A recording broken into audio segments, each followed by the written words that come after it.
Welcome to the program. I'm Jeff Schechtman. Many of you may remember that back in the mid-'70s, the city of New York had fallen into a kind of dystopian horror. Crime and graffiti were rampant.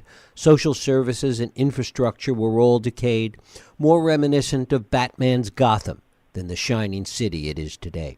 Even as Gerald Ford told New Yorkers to drop dead in October of 1975, the seeds were being planted for New York's gentrification. As Disney rose like the phoenix from Times Square, it was the early symbol that would ultimately and symbolically show the triumph of private enterprise shaping public good and public spaces. In so doing, it set the stage for what would become the next 40 years of American history. The economic policies of the Reagan administration would come just a few years after New York's nadir, and would personify this new approach, one that is still driving public policy today and which in many ways has shaped some of the fundamental divides of class, wealth, and power in this country. Today we're going to go back to ground zero in this battle with my guest, Kim Phillips-Fein. Kim Phillips-Fein is the author of the previous book, Invisible Hands. She teaches history at New York University's Gallatin School and has written for many publications, including The Atlantic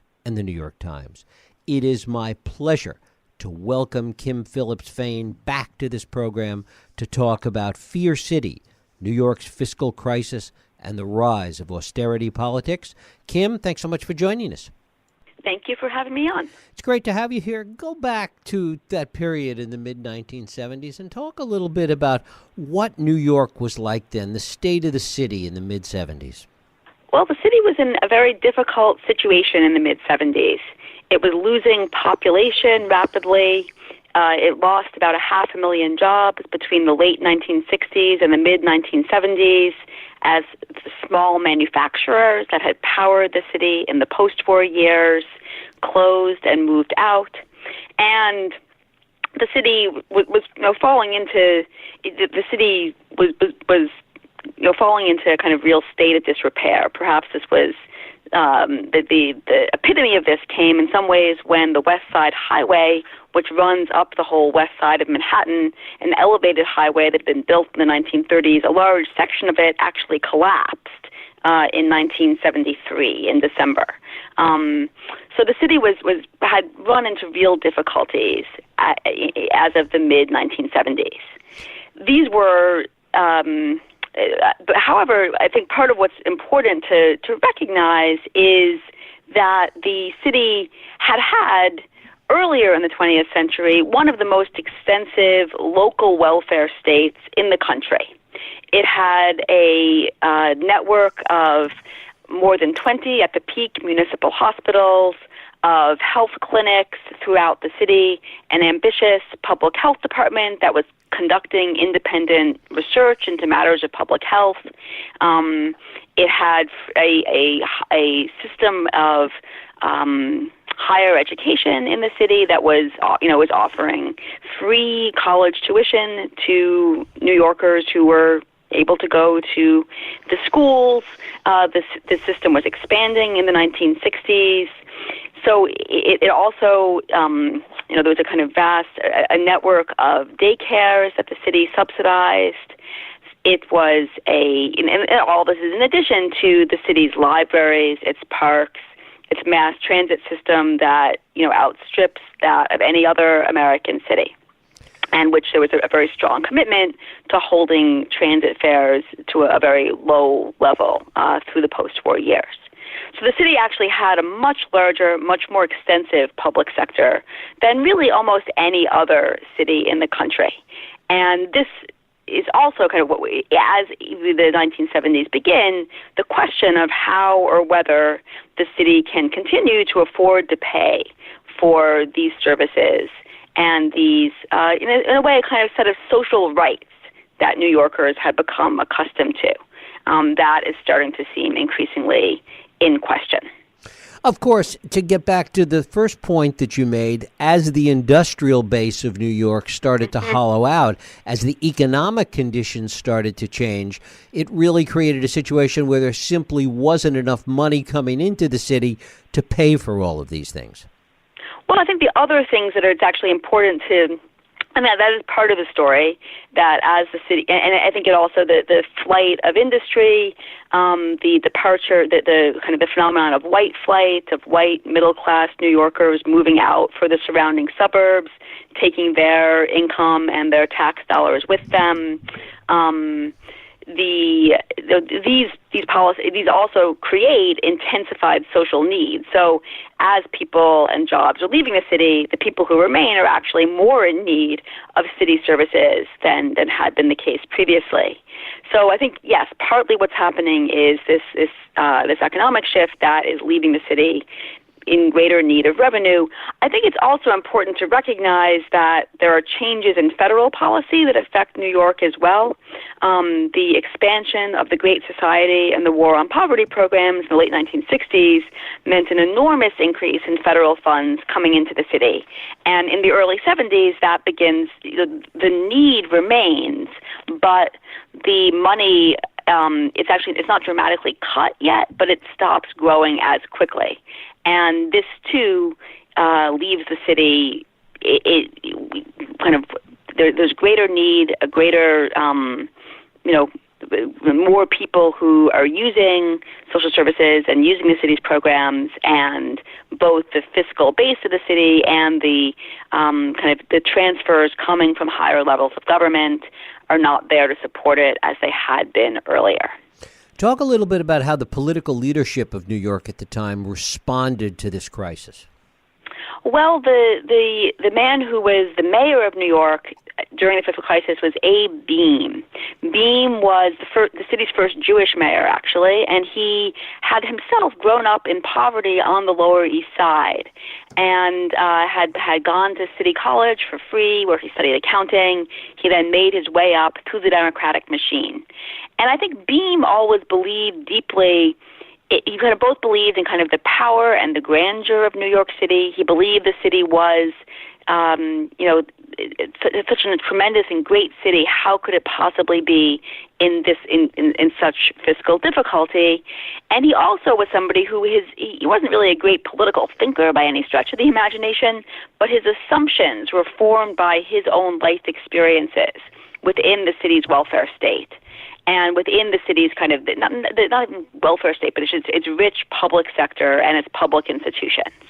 And he, I think, also saw those in some ways as, they were just, he felt they were to be taken for granted, a given, something not to be, trifled with or cut lightly. And so what Beame does, and Mayor Lindsay, who preceded him, very different men, but they were similar in this respect, they both began to borrow heavily, taking on a lot of short-term debt for the city, which, because it's due so quickly, also wound up increasing, and because the interest rates on it were rising, it wound up increasing the city's debt service and kind of thus getting it deeper and deeper into trouble in terms of how much money it owed.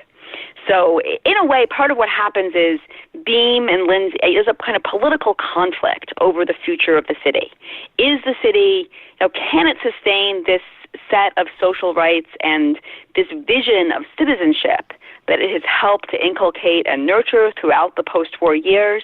And I should mention there were kind of many social movements in the city at this time, many kind of mobilizations both of poor people, the kind of the civil rights movement and the Black freedom movement in the city, and also the newly organized public sector labor unions who were kind of pressing for inclusion, people who were pressing for inclusion in the middle class in a way. So on the one hand, we have these movements from below asking for resources from the city. At the same time, the corporate leadership and real estate developers, and even the New York Stock Exchange, which at one point threatened to move out of New York altogether. In fact, I think it was considering a city in Northern California as an alternative location for itself in response to a stock transfer tax. So there's a kind of conflict in over the future and the vision of the city. And I think this is really what comes to a head in the fiscal crisis. And of course, those that were pushing back to this, those that felt that New York's social policies were unsustainable, really looked to this crisis as kind of an opportunity to begin to fundamentally change things? Yeah, I think there was something. So this, not just in the city, but part of what happens is New York, once the banks and I should say for a long time, the banks and the rating agencies were very happy to continue underwriting New York's debt, selling it to a market of investors around the country. And for a very long time, they were contented to keep doing that. They stopped fairly suddenly in the spring of 1975, though, saying that the market has just dried up, and I think they are concerned about kind of legal responsibilities. They're concerned about questions of fraud, really, in a way, if they continue to market the debt. So they stop doing it, and as a result, the city goes to Washington, D.C. and starts to ask for help there. And the president at the time was Gerald Ford. Ford is often seen as kind of a moderate guy, but he was advised by a group of people who were kind of really active in the rising conservative movement of the time. People like his Treasury Secretary, William Simon, who actually came out of the world of municipal bonds in New York and would go on to head the Olin Foundation, which was one of the early kind of free market think tanks. People like Alan Greenspan, who was a devotee of Ayn Rand, and at that point had become the chairman of Ford's Council for Economic Advisors. Donald Rumsfeld was Ford's chief of staff. And these men were adamantly opposed to aiding New York and felt that it would actually be better for the city to go bankrupt than the kind of giving federal assistance to the city would send a message, they thought, to other cities around the country about borrowing and about kind of providing these types of social services to city residents. And they felt they were willing to take the risk of bankruptcy in order to send that lesson to people around the country. And in some ways, I think they posed it as a question that wasn't just about city politics, but was really about the future of the United States as a whole. What kinds of programs and policies could government afford to maintain, not just for cities, but at the national level as well? And talk about how New York faced this crisis when it became clear that the federal government wasn't coming to the rescue. Right. Well, there was a real sense of desperation. So this is kind of all throughout 1975, from the kind of the spring until November, December of that year. There was a strong sense that New York might, in fact, wind up going bankrupt. And nobody really knew what bankruptcy would look like. There was tremendous confusion and concern about what this would mean. The laws governing municipal bankruptcy had not been devised for a city as large and complicated as New York. They included provisions such as that more than 50% of the creditors had to agree to any reorganization plan. Well, in New York's case, this was completely not feasible. Nobody even knew who all the creditors were. Gathering them all together would have required, some people said at the time, a meeting in Shea Stadium or something like that. So there was intense confusion and fear about what it would mean for the city to go bankrupt. A committee was formed, a mayoral committee, to explore possibilities like paying city workers in scrip instead of in cash. There was fear about having to call out the National Guard if there were public sector worker strikes, if they weren't being paid. So there was a lot of fear in the city. And what winds up happening is New York State steps in and creates two different state agencies that are granted increased power over the city's budget. These are agencies that are not staffed by people who are elected by residents of New York City. They are the people kind of appointed by the mayor and the comptroller were included on the committees, but they weren't.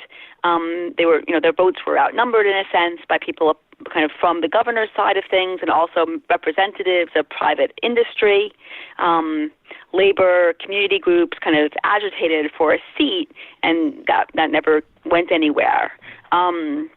So these groups were granted a great deal of power over the city's budget, and that kind of gives their mandate is to enforce a set of really stringent budget cuts for the city as a whole.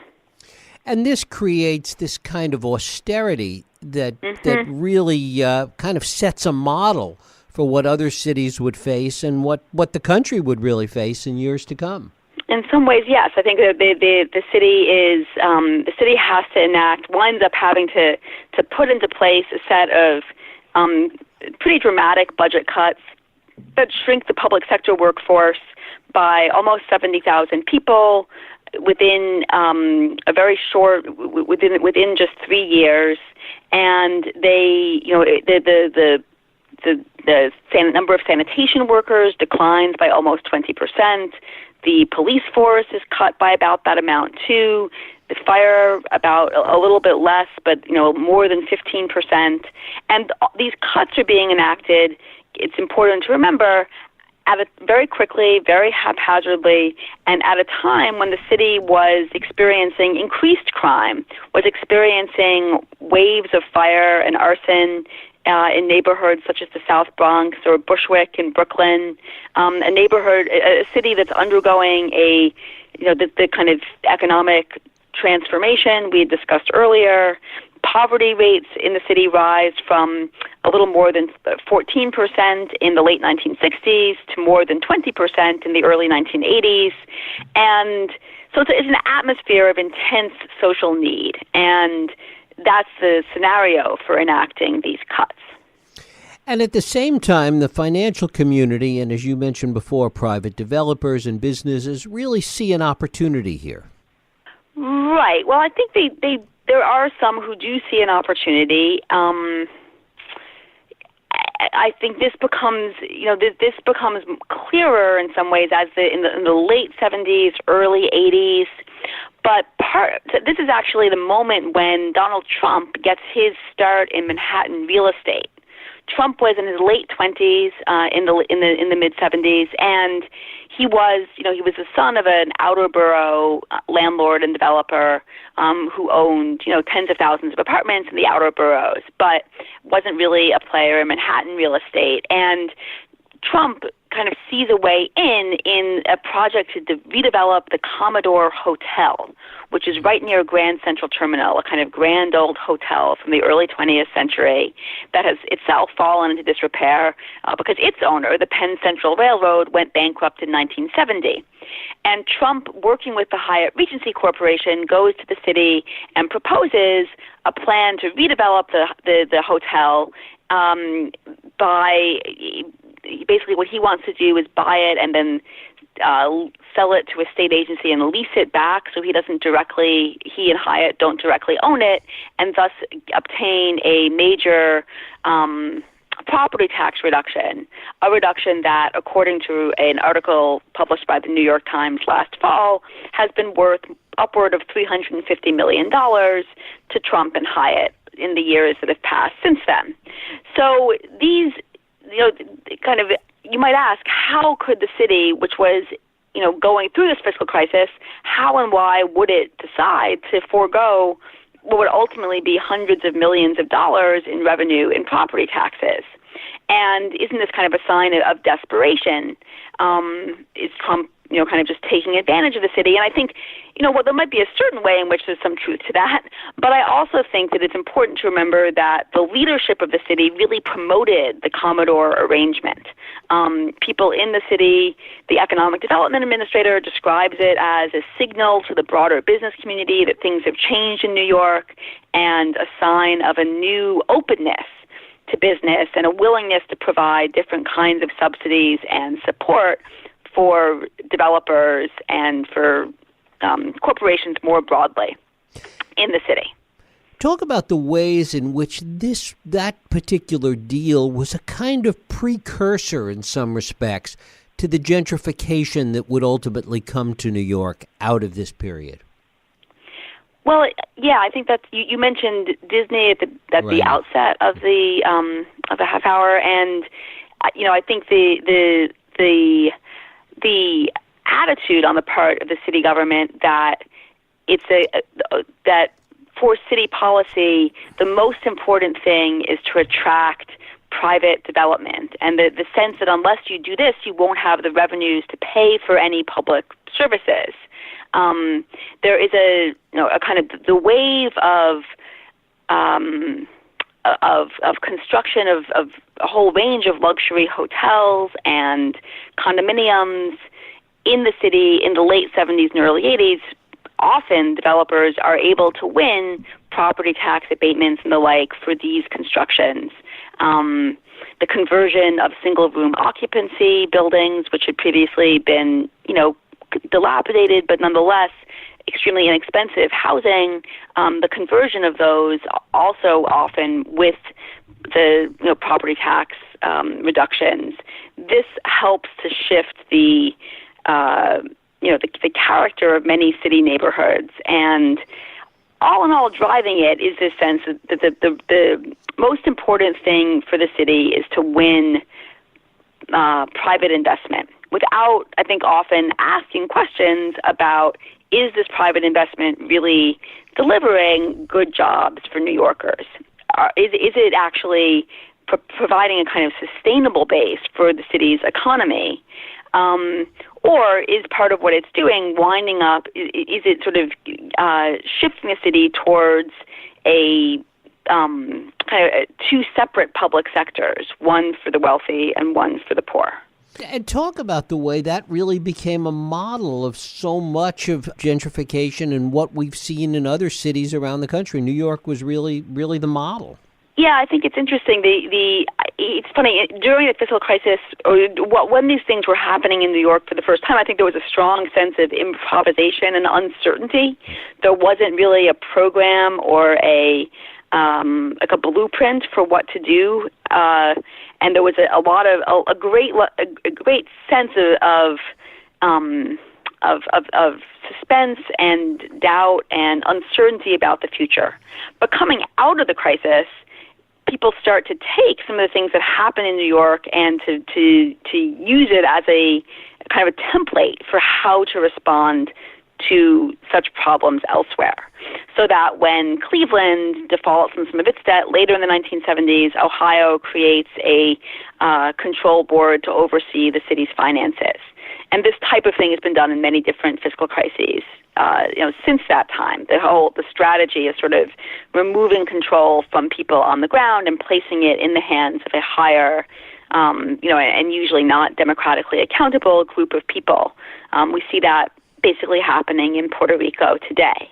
And similarly, I think that kind of the strategies around subsidies and using the city government to offer different kinds of incentives to both private developers and to corporate entities. That type of thing is also often, that other cities try that kind of strategy too.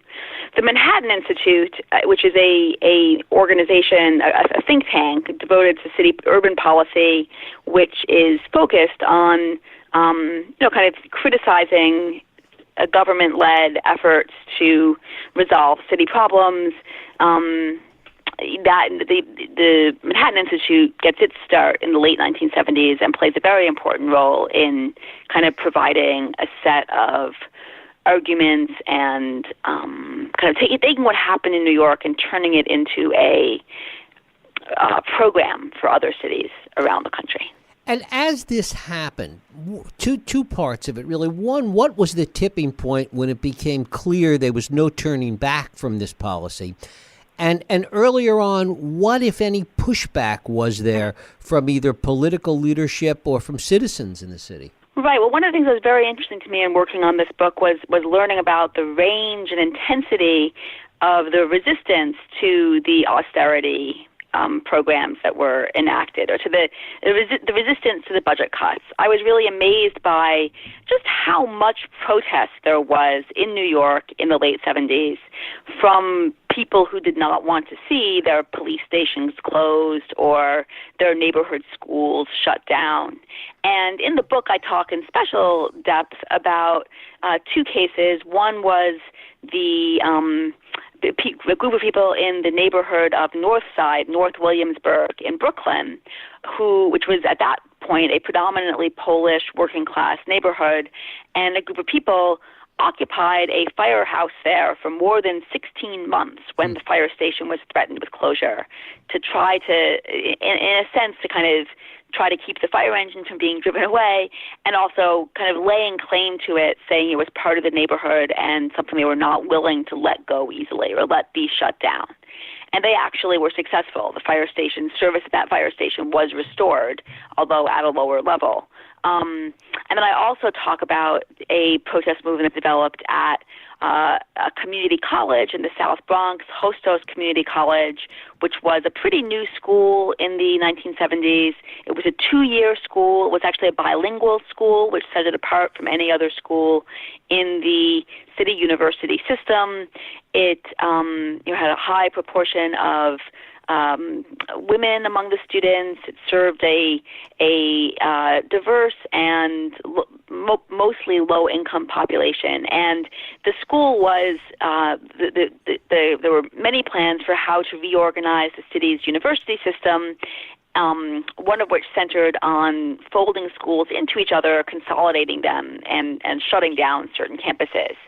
And there was an extremely intense protest movement that developed around Hostos, where students and faculty were really, made it a major effort to keep it open, both writing, hundreds of letters to city officials, organizing buses and protests to lobbying days, protesting at City Hall, and then some students also going farther with occupying the campus and kind of taking over the campus in a kind of a symbolic demonstration that it really belonged to them. And here, too, it actually is interesting to note that it was successful. The school was kept open. It's there in the Bronx to this day. It's actually one of the things that the students did when they took it over was set up a daycare center in the president's office. And if you go there today, there's actually a child care center on the first floor of the school building. So, it's interesting. One of the things that I haven't really been aware of working on when I started work on the book was how much resistance there was and the cases in which it was actually successful. But there came a certain point when it was clear that, to put it in the vernacular, resistance was futile, that this was really the direction the city was going in. What was that tipping point? Well, I think that I guess I would say I'm not sure that the lesson to take is that the resistance was futile. I think that the resistance was not successful in kind of changing the broader direction of city policy, and I think that was probably, was there a single tipping point? I'm not sure there was a single tipping point in a way. I think it was a kind of protracted struggle playing out over really several years, and the city's leadership after Abe Beam loses election to Ed Koch, who is a mayor kind of completely committed to the austerity visions, and Koch is kind of celebrates his willingness to ignore protest movements. He famously closes a hospital in Harlem, Sydenham Hospital, a historically African-American hospital that had been earlier in the 20th century one of the few places where black doctors could treat patients, and was very popular and beloved by the neighborhood and the community. And there was a large protest movement to save the hospital, to try to keep it open. Again, there's a kind of occupation of it. There's marches, demonstrations outside.